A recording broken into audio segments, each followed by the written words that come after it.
Hey everyone, Brendan Sander here. How are you? Thanks so much for joining me. And Grant Arthur, thank you for being here.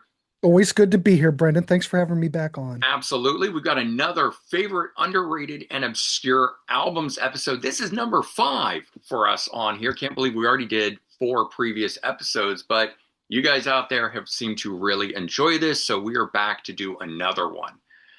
Can you believe it, Grant? Five? I can't keep track of the way things work. Okay, let me give you a little bit of an insider thing. If anybody is a YouTube creator and you have a job Hmm. and you create content and you have two different channels, life goes by very quickly, very quickly. And the fact that this will be number five, Brendan, Yeah. couldn't. I feel like I'm always flying by the seat of my pants. Yeah. Yeah. Five, I'm going to believe you, but yeah, it's been a good series so far. But that first episode we did really was Yeah. hit No, it out of the park. absolutely. And we were talking a little bit about this before we started the cameras rolling here about loving to turn people on to new music. Mhm. And for me, at least, that's what this series is about here. These are underrated bands, bands that flew under the radar. It's the stuff that most people don't talk about. Maybe they made one album, maybe two kind of thing. And for you and I, which we have, huge music collections and stuff, and it's like Yes. after you've bought all your Led Zeppelins, all your Who albums, all your, I don't know, Judas Priest and uh, Cheap trick. Cheap Trick, but Cheap like trick. all these bands that have 30 plus albums or been around 50 years or whatever it is, it's like at a certain point, you've got all that stuff and that shit's amazing. And I would never stop listening to AC/DC and White Snake and Deep Purple and all those killer bands that have such huge collections. But, sometimes you need something a little different. And I think that's where these bands come in. 100%. And as we've talked about before, all you and I are trying to do is change the world and turn people on to stuff. That's all this is about. One CD at a time. We're trying to change the world one CD at a time. We are. I It's think we true. need shirts that say changing the world one album at a time. I say that all the time on my channel. Do you really? I love Well, it. I say no, one track at a time. One track. Grants Rock Warehouse, right? One, yeah, changing the world one track at a time. Interesting. I'm going to go for the one album All and right, or even just one CD at a time, but I love it. We should all yeah, think about that more because, music moves the world and we all hear it slightly differently, but it brings us together. And by putting that information out there and a, fellow viewer out there watching this gets that and sits back and goes, God damn it. That damn, That's some great music. Why have I never shit, heard of this? 100%, Right. yes. That is And then when that's you it. could turn someone on, Brandon, Yeah. it is you go, God, my work is done. Yeah, I do. I know, I do When have the people same leave thing. comments on the videos and say, "Thank you for turning me on to this band I never heard of. I love them so much. Where have I been that I didn't know about this?" And I Mhm. always respond and say, "It's the best that I could ever hope for with this channel, Yeah. turning people on to new music." Yeah, you could look at views, you could look at this, you could look at that, you could see how the empire's growing, but you get one comment where Mhm. someone says, "Thank you, Brendan. Mhm. How did I live without this? Thank you." And that really just makes your day. It certainly does. It So let's does. let's That's let's why keep we do it. Well, it's not because of that, but no. we just like to talk about these bands and we're just trying to turn people on to stuff. Yeah, we love talking about music, obviously, but doing what, like you said, Yeah. we both have jobs, and then we have channels, and we have the content, and we have to come up with all this. But the reason we do it, or the reason why we put in that extra time and energy, is to turn people on to new music. So 100%. Yes. let's see if Yes, we can sir. do that today. We each have five albums, and Grant, Mhm. you've pulled. I've pulled five. Okay. Hopefully, my whole goal here, ladies and gentlemen, this is just between us girls, is to see if I can throw an album out that Brendan doesn't have. You've done But it. he probably has this. You've done it a couple times on recent shows. This is all recent stuff too. I don't think is there any rock candy in here? You have a good shot then if it's recent stuff. Well, this is stuff that I've gotten either for, I, we'll just do it. I did do a one band, one music on this. I'm going to go with the Blue Graham. You have this? Yeah. See? I knew he'd have this. We're going to look at the band Black Sheep. So this is the band. This band formed in the early 70s. This is where Lou Gramm got his start. They put out two records on Capitol. This is the debut album that came out in 1975, Rochester, New York. And Lou fronted this. Um, and I guess he does some drums on here too. And he does okay. Oh, you've got the vinyl. I've got them Okay. on CD too. I just can't run that fast. That's okay. At least you have those. I've never seen those in the wild ever. I had to order these. These are, Okay. yeah, like you said, you're not going to see these in the wild. So people are going to say, well, Grant, you're showing Black Sheep. What does Black Sheep sound like? Let's say this. Let's say you like Bad Company. It's kind of like Lou Gramm singing kind of Bad Company songs. Mhm. Now, but Lou was always a big fan of Paul Rogers. Mhm. And Lou Gramm's one of my favorite vocalists. And I think, at least on this record, I haven't heard the second, I haven't got the second album yet, but we're Yeah. showing this one, damn it. I think Lou sounds really great. I can see why Mick Jones heard this record and went, he's perfect for Foreigner. Mhm. But the songs are good. The guitar on here just kills. Black Sheep was a good band, had a lot of bad luck because you know that story, right? Oh, They were yeah. going to open for Kiss Hmm. and their truck had an accident. Their equipment got all smashed up. They couldn't make the gig. They just dissolved the band. Man, that's crazy. Yeah. Like, had they opened for Kiss, maybe we'd be talking about Black Sheep differently, and or maybe not even Foreigner. Yeah. Now this CD, this is like the Italian I don't know if this is how legit this is, but it sounds okay to me. I've never found a legit copy. They're all, even if they're a label in that country, it's unofficially licensed. You know what I mean? Like, Okay. Now, the guitar player in the band, I can't come up as see, what is his name? Oh, I can't see that. but On his website, he uh, sells these on CD. right, which again is I don't know what does he have tapes? I wish I knew. I can't find right. any information He, on it. again, still not really official. No one's going after him. EMI could care less at this point, kind of thing. But Lou Graham, he's But oh yeah, it's Lou Gramm, Brendan. You would think that they would have put this out in the early 80s or when I am quite sure that if we ask Rock Candy, they have gone after putting these out.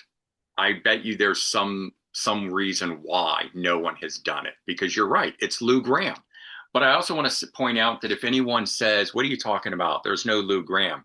It's Lou well, Grammatico, right. his real name before it was shortened to Lou Graham for Foreigner. So until I found that part out, but also if you have there was a short-lived, I guess you would call it official release that was called Lou Graham Foreigner in a Strange Land or something like that, and it was a single disc compilation of these two, Foreigner in a Strange Land. I can't remember, but yeah, You're gonna make me look this horrible up, album aren't you? art and everything, but that's out there and it's made up of tracks from those two albums. Foreigner in a Strange Land? Something like But yeah, if you look up Lou, and I want to say it might even be under Lou Grammatico too. It's like they got around it and were able to release it. Um, that still sounds sketchy though. it is sketchy. If you look at the label that did it, um, let me see. I'm gonna look it up I'm myself. looking. You're I'm looking for looking, everybody. You know how this works. You've yeah, seen we this got to show find it. before. It's gonna drive us crazy. I'm looking. There's the Black Sheep stuff. I don't see anything, but I can search more. I don't want. Maybe you can find it, but you don't have that though, do you? You No, just I don't because the art of it looks so bad. Called Foreigner in a Strange Land. It was released in 1988, but it's as I said, it's made up of the older stuff. seeing if it'll pop up. Yeah, just Foreigner in a Strange Land. That's and it is under Lou Graham's name, Oh, oh, I bet. Oh, there it is. I see it. Uh, ooh, God, ooh, right? that no. It's on Collectibles, and Collectibles is a Well, real collect. label. Yeah, I see it's got like, okay, what, 10 tracks on it? Oh, there's Thunderbolt. It was on vinyl on Thunderbolt. Yeah, there's a couple different versions of it. You can see that version of a young Lou Gramm. Okay, I see the collect. Okay, all right, I see it. So Yeah, there's still 10 tracks. yeah. Does it, I don't, Okay. It is it, says here the recording is from 1970. Lou Gramm played in a band called Poor Heart. They oh, released this album, the one only album, but Poor Heart has no credits on this release liner notes. so it's not this stuff. Interesting. I always thought it was related to this. So, damn it. Now I'm probably going to have to track it down. So this release is a reissue of albums previously released as I Wish Today Was Yesterday and Foreigner in His Own Land, early years 1983. So it's on collectibles. Okay. So this is the band pre-Black Sheep. Well, Pre-black. now, yes. That's really going under the radar today. Now I'm gonna have to listen. Now I'm gonna have to get it. I know, me too. Poor Heart. Anybody in the chat know anything about Poor Heart or could, Huh. because obviously you and I look at the comments. If anybody knows more about the band Poor Heart, Let us know. let us know. Yeah. So now that sounds like something I might want to get. Jesus. Well, there you Oh, go. well, We stumped each other with something we both don't have. oh, this show's light aired, clean cover insert. Oh, here we go. Yep, you press the order button right now. Yes, you know how it works. All right. Well, while Well, you're I'm gonna have to do a show on it because people probably want to know about it. heck yeah, we should do a show just on Lou Gramm projects, solo I, stuff. He's I, made three solo albums. He has Shadow King. He's got the two Black Sheep, and now he's got this Pork Heart or whatever it is. yeah, Poor Heart. I Pork. just ordered one. Everybody watching this knows the sickness. If you've watched Brendan and I, you know it's bad. Yeah, it is bad. But All right, anyway, well, I do recommend. I think if you like Lou Gramm, and I love Lou Gramm, I highly recommend you go out and search this out because if you like Bad Company, you like Free, it's probably more like Free than Bad Company. Uh, you might be right up your alley. flip that over. Let's show us the backside. Okay, that's well done. Yeah. I'm wondering if that's the same copy I have. I found it on eBay, and it was what I would call a very good bootleg copy, silver disc and everything. So, Over yeah, disc. It sounds fine to me. I haven't noticed any kind of pops or clicks. yeah, It just sounds like it. I don't know. yeah. I can't explain it. I just go with it at this point, and there you go. There you go. Black sheep. All right, I'm going to attempt to stump you, of course, Go ahead. and turn you on to stuff. Now, all of the releases I'm doing today are from the Crescendo Records Hmm. reissue label. I just went through the pile of those things and said, you know what? These all look like stuff that people might not know about. So first thing up, English hard rock group called Baby Taku. You Never know it? heard of. No. No. But look at that cover. Doesn't that just scream It something screams fun? sci-fi. That's right. You want to check it out. 1986, Force Majeure.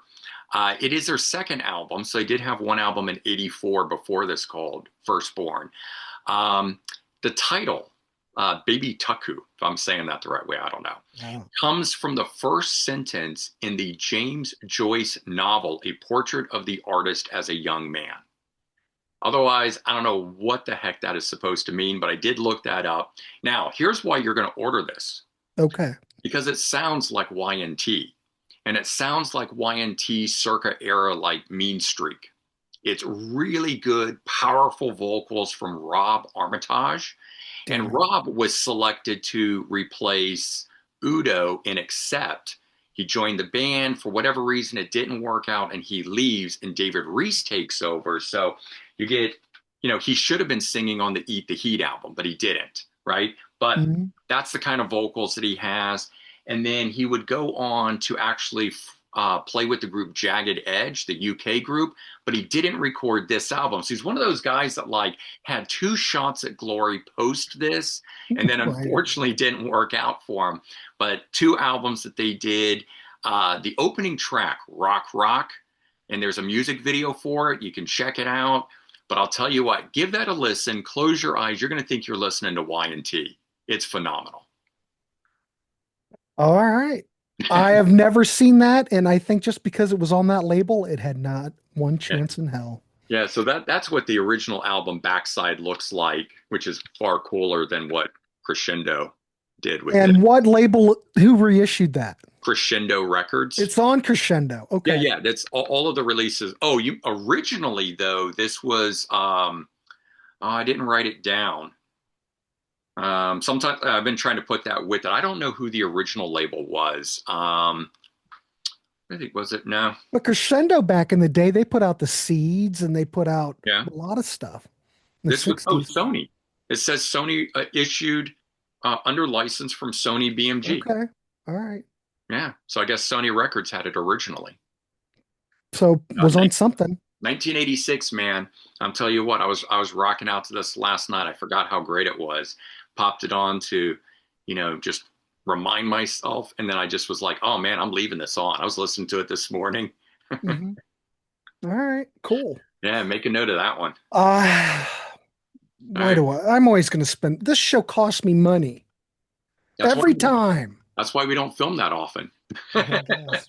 Yeah, that's probably a good idea. We have to let Grant's bank All account right. replenish. All right. Do you know? Okay, here we go. Do you know the band back in the day? I think if I'm going to pronounce it correctly, um, this is a power pop band. Okay. This is a band that, how do I want to put it? In the 90s, there was a band called Horse, Hoarse. Oh, okay. That kind Are of. you familiar with that band? I am not familiar with that one. I know the band that had the bass player from AC/DC was in a band called Horse back in the 70s, but spelled like the animal. This was in the late 90s. They put out one record on RCA. Okay. Well, it was a CD, obviously a CD. Nothing happened. So they eventually the band went out and did other projects. Okay. Came back together and they turned into the band. Now they called themselves this as a joke name, Mhm. but if you're digging power pop or something, if you like Cheap Trick, you like the power pop thing, this is the band called the Fags. I swear to God, they were the band Horse in the 90s, Which but is they the broke up. slang. Huh? I was just going to clarify for people that don't know, but a cigarette in the Mhm. UK, the It's slang called, is called a fag. right. So it's not what it sounds like. Right, Yeah. right. Uh, Power pop band, you like Cheap Trick. They're from Detroit. So Okay. I'd say if you bring Cheap Trick, Raspberries together, maybe put a little bit more post-punk sprinkling on top, but high energy. High energy. This is what you're going to get. Now, I haven't heard the Horse. I have it on order, damn it, because I was so Yeah. taken by this. So one of my viewers, one of my subscribers said, you've got to do look at this Hmm. and do some kind of show on it. Here it is. Now we're doing it. Now we're doing it. So I got this as a recommendation. It was cheap. No one knows this band. Hmm. They never did anything. In fact, this is on a label called Idol Records. You assume it did less than even the horse did. Oh, I don't know. It But probably that was sold on more than Horse. RCA, so it probably got a bigger push. Highly recommend this if you're power pop, cheap trick, raspberries type of person, maybe, and sprinkle some post punk on it. Sprinkle some, take your post punk, whatever you want, put it on top. Really great stuff that no one knows about. No What one year did knows that come out? about it. What year did that come out? This came out in 19, oh, let me look. This came out in 2004, I think. Oh, okay, wow, that's been out a while. 21 Yeah. years. They did an EP in 2002. Actually, Light 'em Up came out in 2006. Idol Records. Hmm. Hmm. Um, but the thing that I want to mention that this was originally recorded for Sire when they were Really? Horse in 2004. They Okay, had so it's oh, that's interesting. mhm. Wait, so it, So it from what I understand, they were on RCA, yeah, jumped to Sire. There was some kind of disagreement. Something happened. yeah. They were able to get the album back from Sire and they put them out. They renamed them. I don't know if they were called the Fags. That I don't know. They might have been Horse, Maybe they had to change the name because of that. Yeah. maybe. But they got their masters back. They put it out, and they owed the record company money Hmm. because they had an advance. Hmm. So they re-released it independently. But hey, Oh, interesting. well worth picking up. No one knows about it.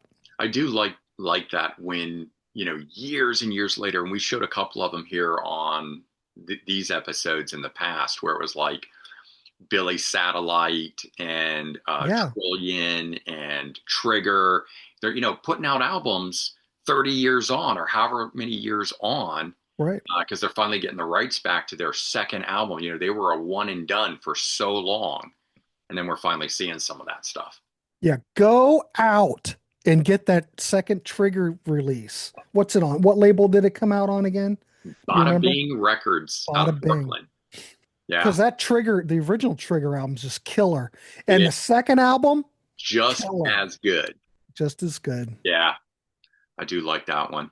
Yeah. This just goes to show you don't sign to Casablanca Records. That's all Yeah, you look at what happened, with mm-hmm. Angel, Mm-hmm. Trigger. Yeah, they didn't get well. They were sort of brushed aside with all the Yeah. success that Kiss was having, and then ultimately when they moved into the whole disco thing, even Kiss started to get brushed aside. Much more of a disco label than anything. Yeah, Hey, whatever. It's fine. It's all good. that's It's right. all good. It's all good. Yeah. All right. So number two for me then, UK band from Wales, Couga, and yes, those are boobies on the cover. Called My Across the goodness. Water from 1986.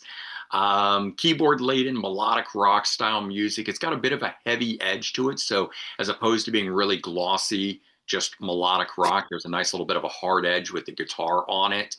Originally came out on a small French label, even though they're a UK band, called Black Dragon.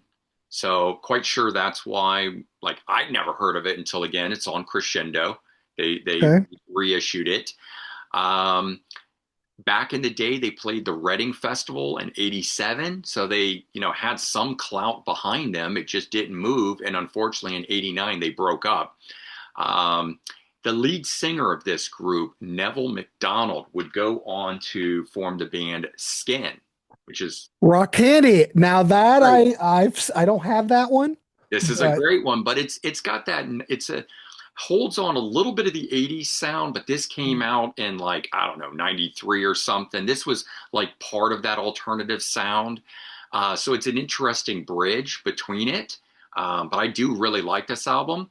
In fact, I didn't know that these two were even related until only recently. I just knew of this and I knew of this, and then trying to put this together. But that's what the guy went on to go do. So if you know, and a lot of people do know Skin, I guess these guys had a lot more success, hence the reason it got reissued. But Cougar, some really good stuff, and they were Cougar, actually like spelled out that way. And I guess Mhm. there's another band that was called Cougar, so they changed it to Cougar.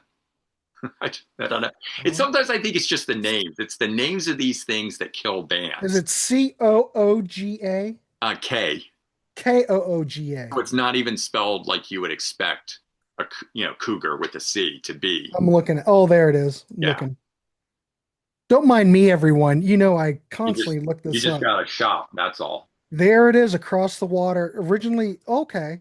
So 1986, and it originally came out.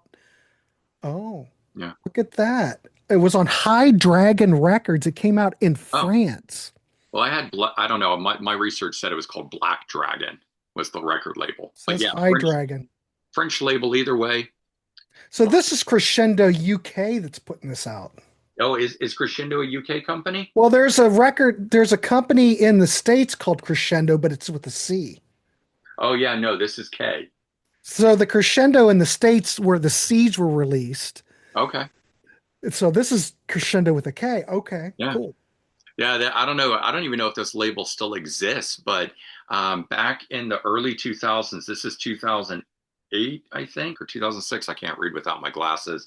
But Crescendo was dumping these things out, and it just became one of those labels like Wounded Bird and Rock Candy, where I was like, if I saw that, you know, they were putting something out, and then it was like, oh, this was from the 1980s, I'm buying it. They put out quite a lot of material. Crescendo did. Looks like the last release was in 2015.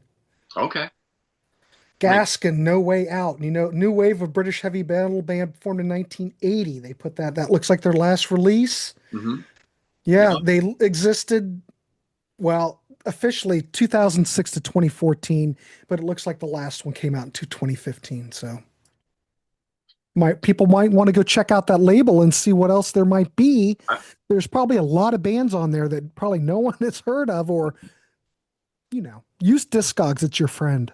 well, that's what we like here. We like the stuff that no one's ever heard of, Hmm. and trying to shine some light back on it. There's so many great bands that Yeah. shoulda, woulda, coulda, right? Hmm. Well, I've got a shoulda, woulda, coulda band. Okay. Now, I got one of their albums on vinyl. This is a Youngstown, Ohio band. Mm-hmm. This record came out in 1971, and I was visiting my daughter over the weekend. I went to Everybody's Records in Cincinnati, Mm-hmm. and I just kind of went to town. Not really went to town, but I found some good stuff. And this is one of those CDs that kind of goes for, 20 to 30 bucks. I got it for 5.99. This is a reissue on is it MME? Anyway, this is a Youngtown band. If anybody knows a guitar player, Phil Keaggy.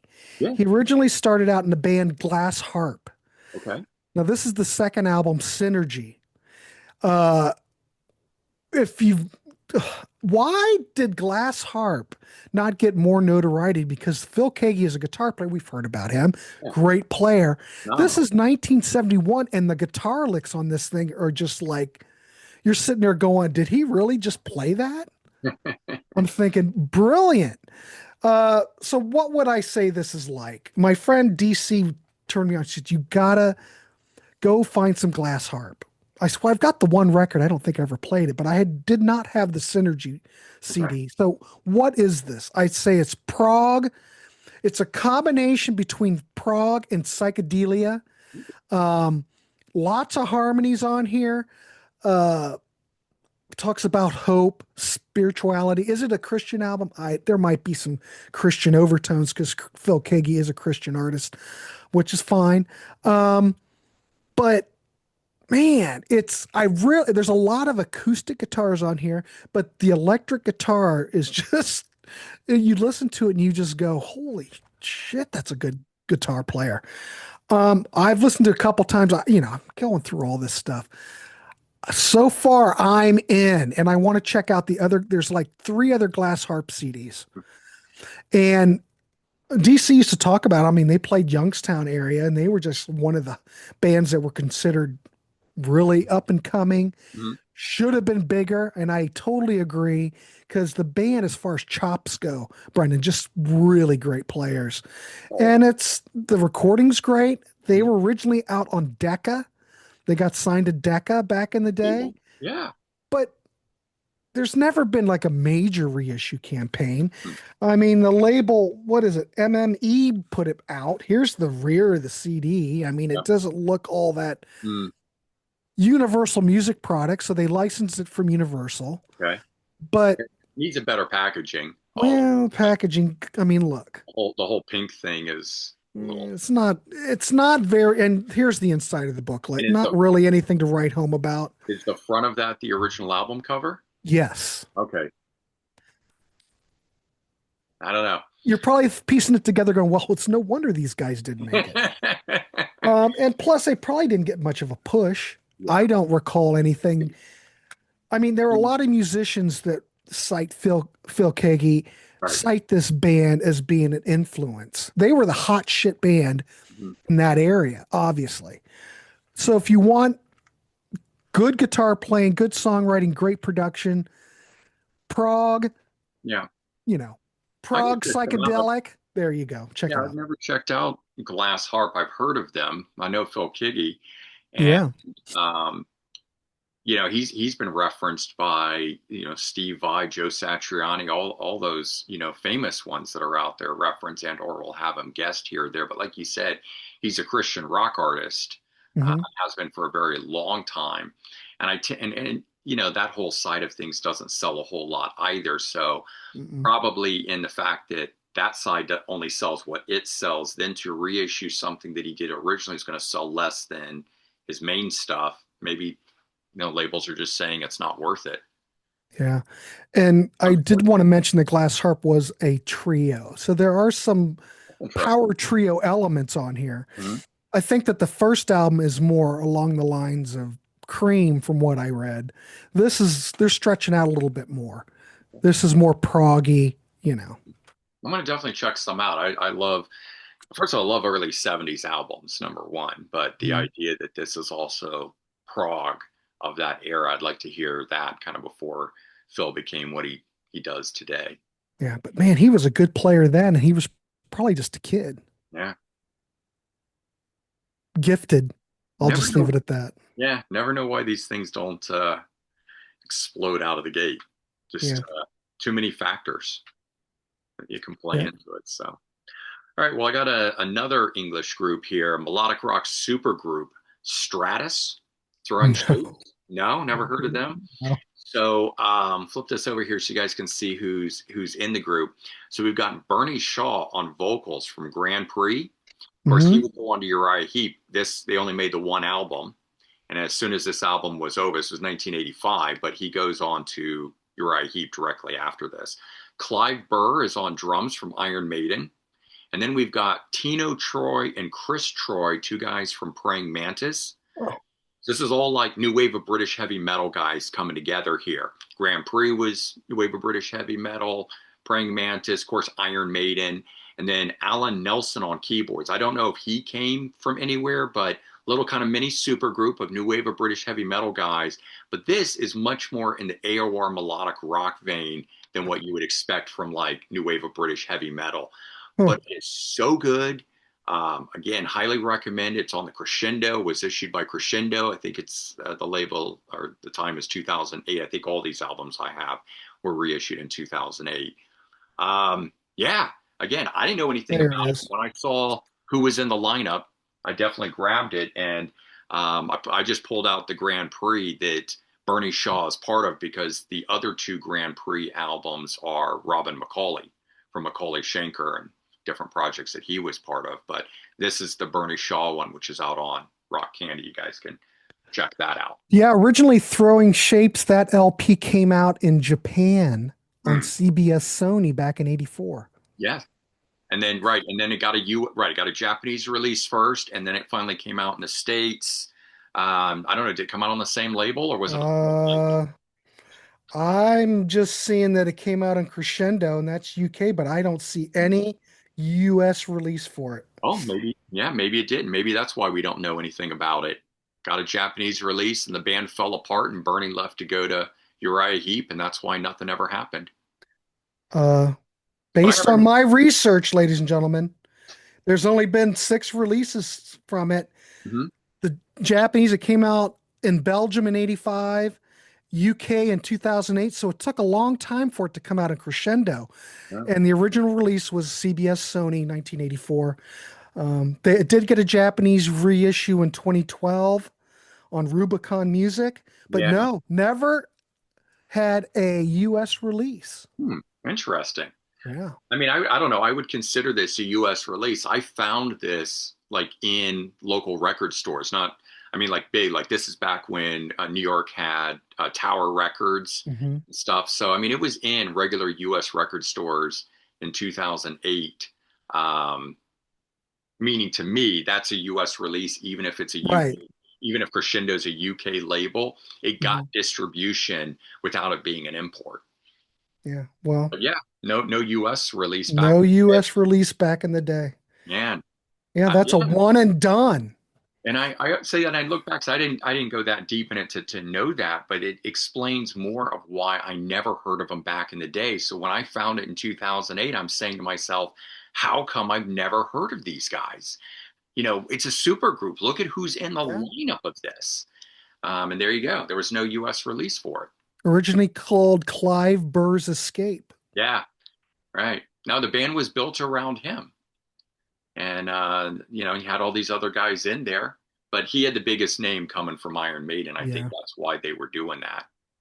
yeah. But they did come up with their own name. So, I mean, their own identity, I guess. Yeah. So Mhm. awesome. The Yeah, I first would song. never, had you not brought it up, I would have never, ever known about it. Yeah. Well, there you go. I mean, I've never heard Martin talk about it. Yeah. I don't know if Pete's talked about it.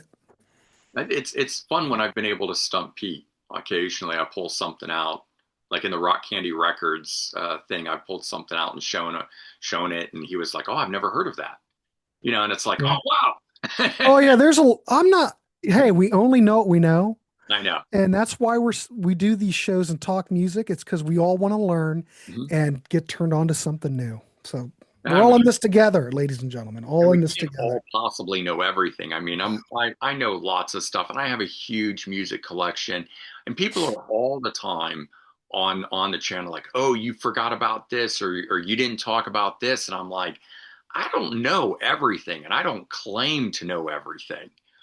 I just know what I know, meaning what I've been exposed to and what I have found in my searches. But I still find new stuff all the time that I've Hmm. never heard of.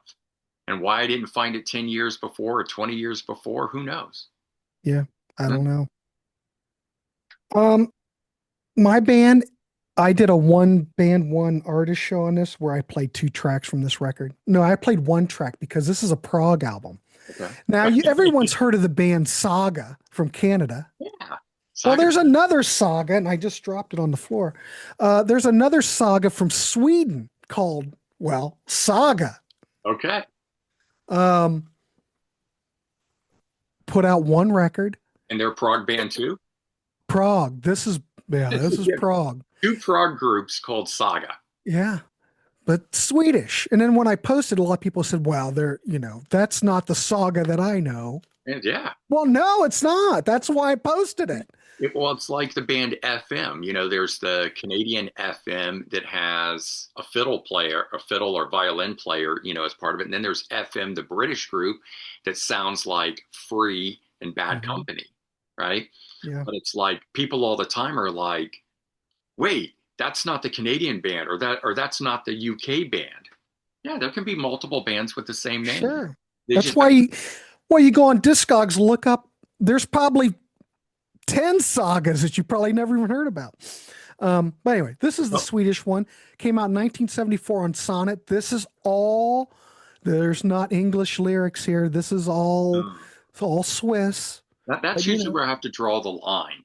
I have a few mhm, non-English lyric or singing bands, but I don't know if it's too upfront, like it's a really great vocal and it's up front, and then mhm. I can't understand what's being said. It drives me nuts. But if it's like buried, it's more like an instrument and it's not up front, and I'm only listening to it like it's an instrument. I don't know. Then I can do it. Mhm. You might not like this then. Okay. But the thing that I like about it is that it's very symphonic prog. It's complicated. Yeah. It seems like well, most prog is very developed, very complicated, well thought out. But the guitar on it is what I was taken back by. And I think the guy's name is Kenny Bulow. Okay. It's got an umlaut over the U. So it's Bulow. If we're in German, I don't know. We're in Swedish, so I don't know if it's Bulow. Uh, He's the lead player. Holy crap. I heard his guitar playing and was just taken totally by it. This is like a guitar show. I'm taken by Phil Keaggy and Glass Harp, and now I'm taken with Kenny in Saga. But the guitars are really up front. He's got a really nice gritty tone. mhm, The guitar parts are all real thought out. The instrumentation's really good. I think that the weakest part probably would be the drums. mhm. Um, but man, the musicianship's up there. Yeah, but it's got Swedish lyrics. It's not the end of the world. It might be totally fine. We all have our hangups, and just because it's not for me doesn't mean it's not for everybody else who's watching. So that's what we're doing this for. But as a prog album, Yeah, I'd still I like to think hear it it. stands out. All the tracks are strong. Um, I'm I, intrigued by what I you do. wish I could. I'm just taken by the guitar playing for one and the Yeah. arrangements. The production is quite good. I dig the album art. Uh, See, the Apple Mart is what doesn't do it for me. When I saw I that, kind of like it. okay, but hold it back up. So what? It's the little Little sticker. angels. No, no, the sticker that's on the. Oh, well, I that's don't. not a sticker. I don't know what. No, I know, but I mean, I don't like it when record labels do that. Don't put it on the art. Have it be a sticker that I can take off. I don't want to know. I don't want advertising on the album cover.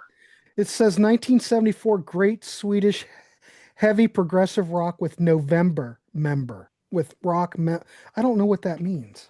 Of course, I don't. I just bought this. I just figured this is on that label. Okay.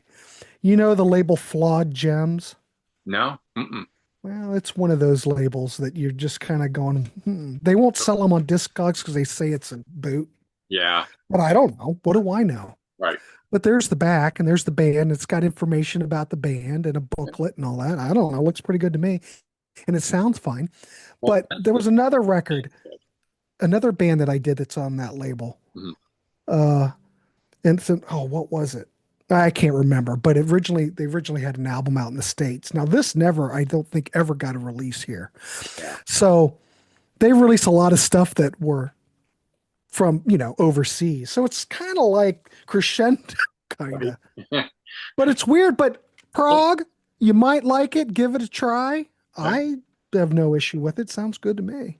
I want to check it out at least musically. I'm intrigued by the guitar aspect that you mentioned. Yeah, the guitar player, I dig him. And no one talks about this guy. Oh, we need to do a show, whether it's on here or it's a different one, but I'd love to do one on two things. One, Christian rock. Mhm. There's a lot of great stuff out there, and a lot of people don't give it the attention because of it being under the banner of Christian rock. Some Mhm. of it more overt than others, but it's like I bet we could do a show just covering some really killer, underrated Christian rock bands and metal bands out there. Yeah, I talked about doing that with somebody else on my channel, but then, Okay, well, you know how things go, Brendan. I'll come You on your have a channel. discussion. No, you have a discussion. Yeah, And then all of a sudden that idea just kind of, yeah. if I Right. don't write things down, No, I know you don't. You're always forgetting when our I show know, is. I know. Well, I know it was today. I had to know because I already Except for the scheduled last, Angie like except for the a last two while or ago. three times we tried to film this show, you kept booking us for something else. I know. Well, that's because I don't have it in front of me. No, you know what it is. Because Pete will throw out a date and I'm going, well, I'm good. And I don't have my book in front of me. Well, And I that also figure annoys, I'm not doing anything, but right? I Yeah, am. but he'll do the same thing too. He'll throw out a date when it's a date that we're supposed to film the four of us. So it Well, was like, we did the date. Okay, we did the show on Rock Candy and he had a premiere and he at the forgot about same time on his channel. no, and he forgot about that. It just shows, it takes a lot to run these, and even with our minds. I mean, I've set premieres before and totally forgot. Mhm. Got wrapped up, and I was like, oh man, I was supposed to, be part of that. So I'll tell you, it's like a juggling act, yeah, you know? So if I forget something, anyone, yeah. I'm sorry, I don't mean to. Of course not. It's not intentional. It's not. No, I Yeah, want to yeah. do as many shows as I can and interact with so many people. More the better. The more I can learn, Mhm. the better. But sometimes it just gets, Well, there's you're a lot filling your going brain with all this new music and on. releases that you didn't know about, and it pushes out the other things like dates for shows. Because who cares about a date for a show when you can get some new music? Well, All right, that's just between us. that's right. Yes, That's but just you're right. yes, yes. So my number four, we're on number four, I guess. Group called Signal, Loud and Clear, came out in 1989. No. Debut one and only album, again reissued on Crescendo, featuring vocalist Mark Free. Now I mentioned him when we were doing the Rock Candy, and you didn't look like you knew who that was. Mark But Free? yeah, you know who King Cobra is? Yep. Okay, he's the singer in King Cobra. Okay. Did Yeah. the first two albums for King Cobra, and then after that he does Unruly Child. And this has Bruce Gowdy, who also was the guitar player in Stone Fury. Hmm. Stone Fury having the lead vocalist who would go on to Kingdom Come.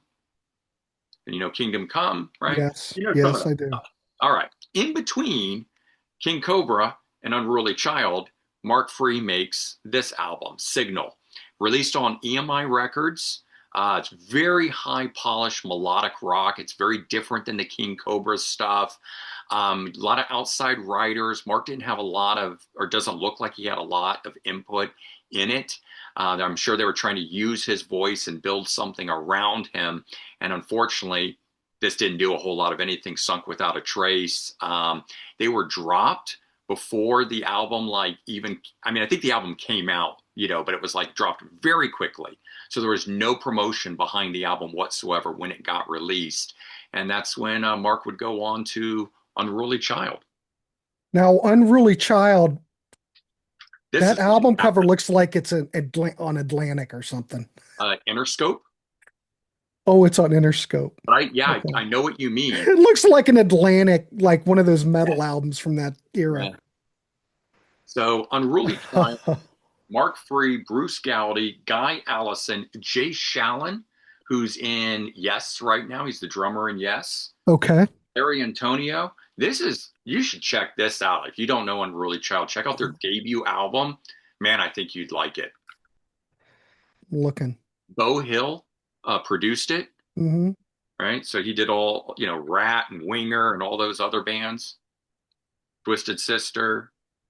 There it is.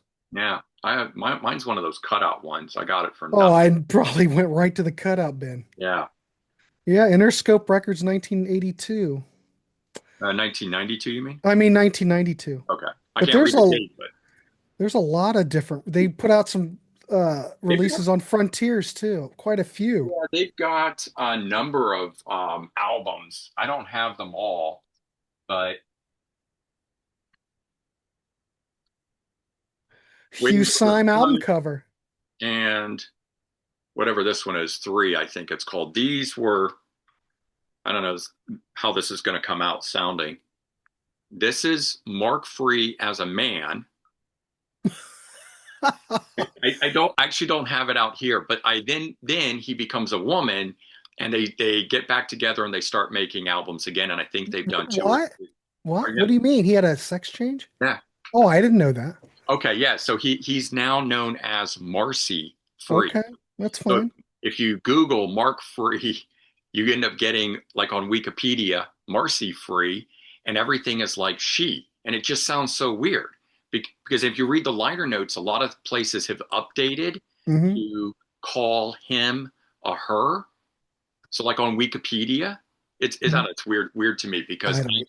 I only knew him as a guy, but so he made three albums as a guy, Oh, and there then she is.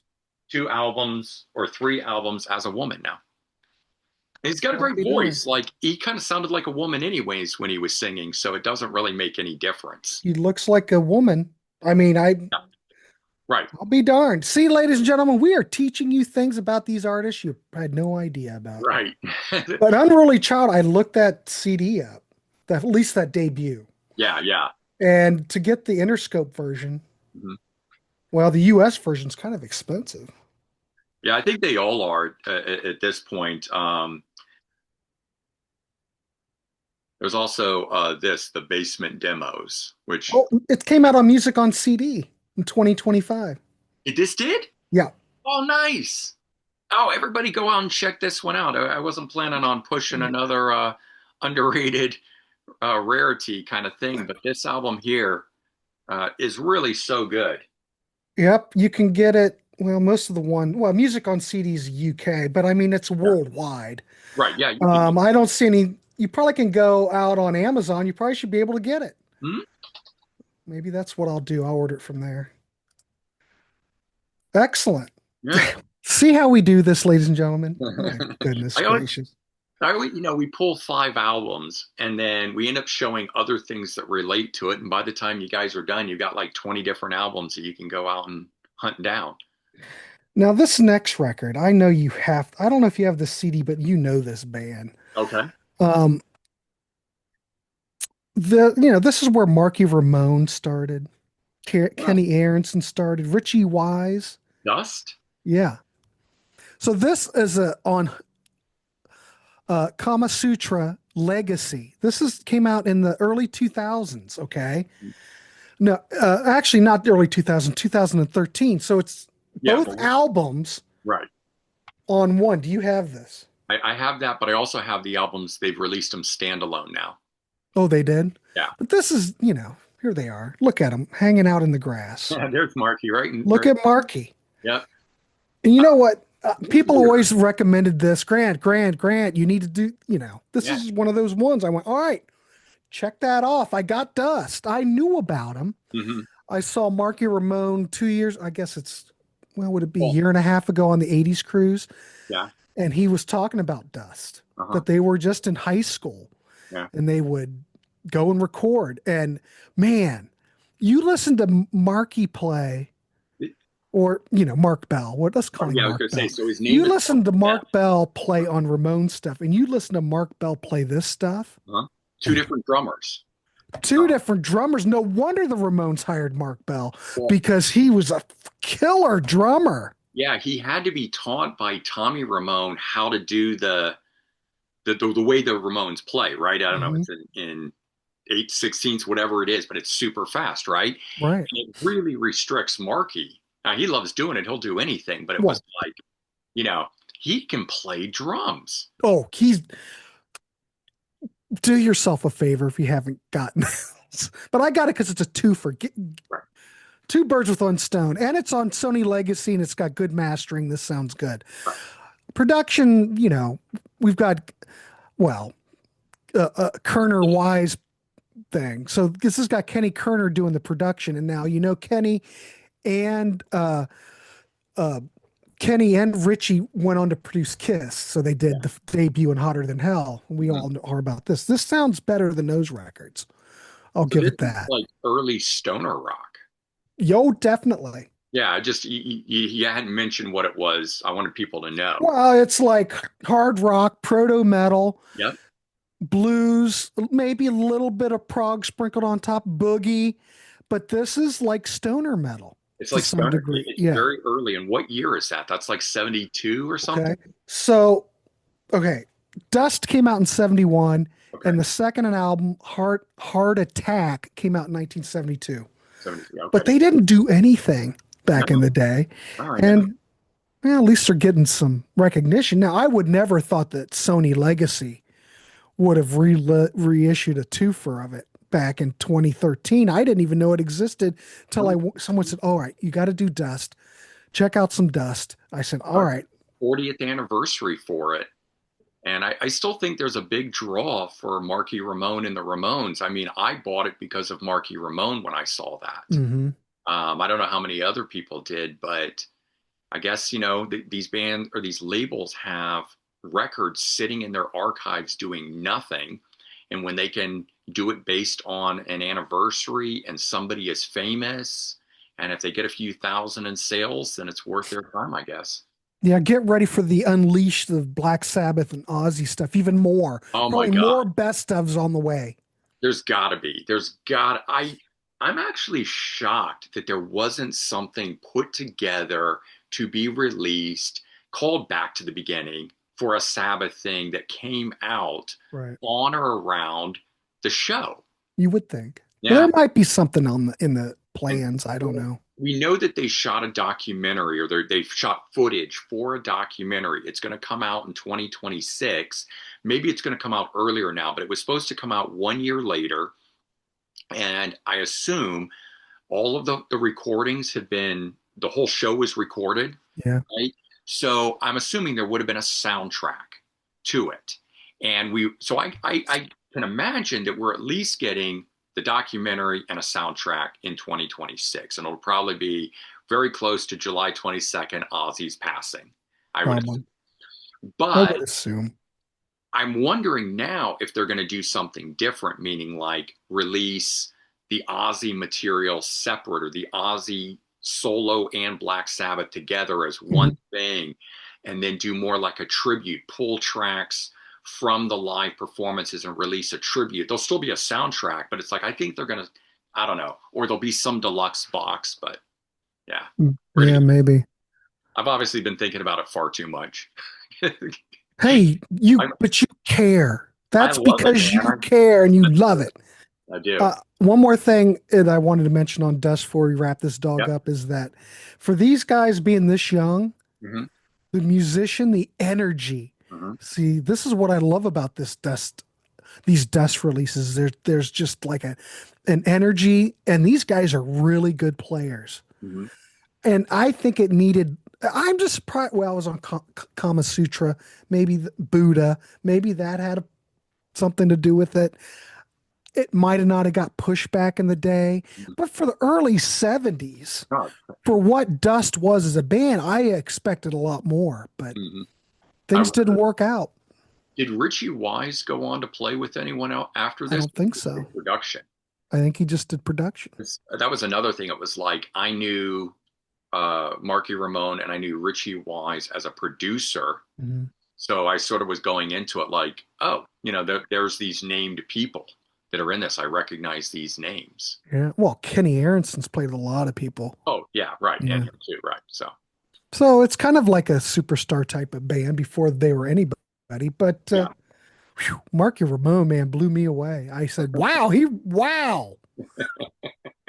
he can really play. he's freaking awesome. So there you go. Dust. Dust. Yeah, that comes recommended from both of us. Okay, so my fifth and final, Roxanne. Came out in 1988, debut studio album. The band would reunite 30 years later and release an album in 2018 called Radio Silence. My opinion, nowhere near as good as this. Very different sound, but then it's 30 years on. But this album here is sort of a cross between AOR, melodic rock, and glam metal. It's got, Oh. got all the sort of swagger that you would want from glam metal and the vocal style and the delivery and all of that. But the musical side of it's a little bit more of the AOR melodic rock side. Mhm. So it's kind of it's a weird bridge in there, but I like it. There's a lot of, and kind of the other reason I say there's the glam metal side to this is a lot of the songs are what I would call that party rock style, the lyric and the delivery of it. So it rides in there. But interestingly, the band, their sort of greatest success is their cover of the Wild Cherry song, Play That Funky Music. It climbed up to number 63 on the Billboard chart at the time. Didn't end up doing anything for the album or the band. And maybe because it was a cover and it wasn't an original, people didn't really know what to expect for the album. But they started to have some momentum and then just nothing really happened overall with the album Mhm. itself. I don't know if they released any of the regular tracks off of this thing, but fortunately, that song, Play That Funky Music, is number 10 because it does sound very different than everything else on the album. So you get 9 songs of their music, which I think is great. Forget the cover song. Yeah. But this stuff, yeah, again, Crescendo Records put this out 2008. Didn't know anything about it. I thought the album cover was very cool. Got the guys walking here. One guy's reflected in a mirror. They're laying down here with the broken glass. I don't know what it Oh means. yeah, and then yeah, I see the band. I didn't notice them at the bottom until you pointed it out. Yeah. I just always thought that, a lot of these things for me, it's like, if I'd seen this album cover back in the day, Never saw it. 1988, I'd have bought it solely based on that.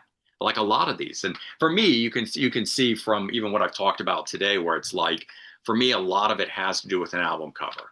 Yeah. If it's a strong looking album cover and it screams that 1980s look to it, Mhm. I'm buying it. Well, that Roxanne cover screams 1988. I'll give you that. And that was released on Scotty Brothers back in the day. I'd never seen it. I don't remember any promotion about it. I never saw it in the record store. I know nothing about it. Yeah, I did not either.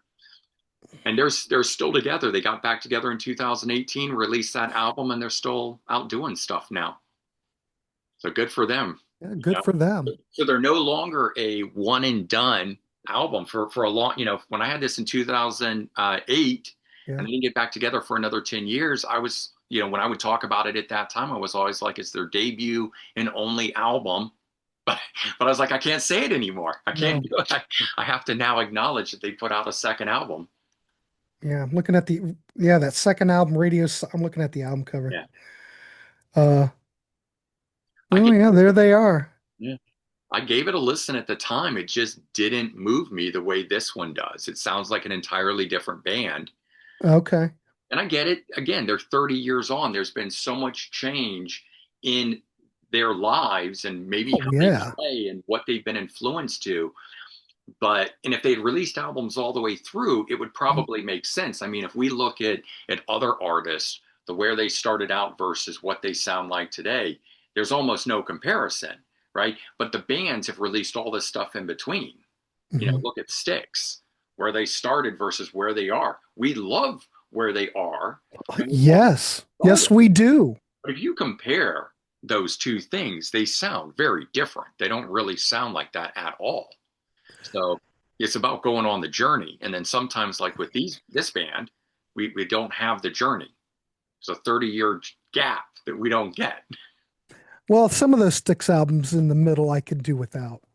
Yeah, but that was I'm fine with going from, well, I guess I'll go from Kilroy, yeah. Kilroy to, you know, the Mission. I'm good with that. Well, as Grant would say, ladies and gentlemen, Yes, we sir. we have an episode coming up on what is it, Pete Pardo's Sea of Tranquility, where we are going to do an all Styx focused show. So Styx was on my mind. We were supposed to film the show yesterday, and unfortunately, a couple of our co-hosts could not attend. So we pushed it off till the 30th, I think. 30th. Yeah, so it'll post either that day or the next day, but keep an eye out for it on Pete's channel. We're going to do a Styx centric show. It's hard to get this group together. It I really will is. say that. Yeah, and then adding a fifth guy, the Brit, Phil from what's his channel? Uh, Now spinning. oh. Uh, Now spinning. spinning, Oh, now spinning. now spinning. Yeah, Yeah. yeah. It's now spinning records, right? Sorry, Phil. Magazine. But yeah, sorry, Phil. My brain is all mush. But yeah, so you add in us from different locales around the United States, and then we add in Phil and trying to get the times all lined up, and everybody's got their own channel. So that's another problem. We were talking about this before, where I said I like to have guests on that have their own channels, Mhm. so we get to share things out, and we have different people coming and viewing and whatnot. But when we all have our own channels, it can be hard to get us all together because we're also all trying to film content for Mhm. ourselves and then out for other channels. And we like guesting, and I want to be on your channel and I want to be on Pete's channel. And So so I should mention this mhm. because this is going to air. When's this going to air? Monday? Tomorrow, yeah, Monday. Okay. So in 6 days from now, this Sunday, Brendan will be in the warehouse, Grants Rock Warehouse, and we are going to go play 2 hours of pump rock in the listening party. We are starting the show at 8 p.m. We'll go 2 hours, tune in, hang out, and the whole thing is again. We're just trying to turn you on to stuff. And Brendan and I, of course, we love all this pump rock stuff. So this is going to be This a blast. is going to be So the way fantastic. we do it, we split the show up into uh, two 1 hour segments. Usually the segments go about 50 minutes because we don't want to get shut down by YouTube. And Brendan will give me his tracks. I'll have my tracks. We'll combine. We'll talk music, and it'll be fun. And we do want to hear from everybody in the chat because we Yeah. are live. Oh, absolutely. No, I think this is going to be good. I've been digging for a lot of obscure pump rock. Good. There you All go. bands that you and I've talked about and stuff, so you shouldn't have a problem getting a hold of it. But I'm hoping to turn on, a lot of people, and then, we're gonna have some regular stuff thrown in there, probably some sticks and some of these other, We'll bigger bands. see. I can guarantee you one thing: Aviary will be in mine. Of course. It's always in mine. I And play every Aviary anytime I can play Aviary. you played on the Divas show. I should have. He has a high They enough look like divas on that album cover. he has enough a high enough voice. He comes across sounding like a woman. Could have been. I should have done that. No, but I can guarantee you, Yeah. Aviary will be there. I don't know what track, but so anyway, there you go. Something to look forward to. Cool, cool. Anything else up and coming for you tomorrow or the next day? People should keep an eye Yesterday I had on. we did a live show early in the morning with Angie Moon. We talked about the pretty things, Oh, and that was really great. Next month we're going to tackle the zombies. Ooh, that So sounds tune in. More of Angie on the show. She's really great. fun. And we just talk music and we play songs. So tune in. Cool. There's all kinds of stuff coming up. Yeah, So just definitely head over to Grant's channel to see all that he's got going on. And here on this channel, I'm continuing on with the top 5 albums series that I've been doing. I did the 1985 for rock, and then for metal, just posted in 1986 rock, and there'll be a metal one, and then there'll be a glam metal one. So I'm going to start going through the years and getting those up. As long as you guys are enjoying it, I'll continue to do it by year. And I'm filming this tomorrow, which will be Monday. So hopefully on Tuesday, an interview with John Bush, formerly of Anthrax, an Armored Saint. He'll be on the channel here. And we're going to be talking about his 3 live shows that he's got scheduled in December, where he's playing all Anthrax music off the 4 studio albums that he did with the band at that time. So that should be a lot of fun. Definitely tune in for that on Tuesday. And there you go, guys. I hope you enjoyed our 5th episode of underrated and obscure rock music here. We'll do some more of this stuff, and certainly tune in over on Grant's channel. Check him out also on the Contrarians, and stick around and see what else you can find here. But all in all, hope you guys enjoyed it, and we'll see you soon. see ya.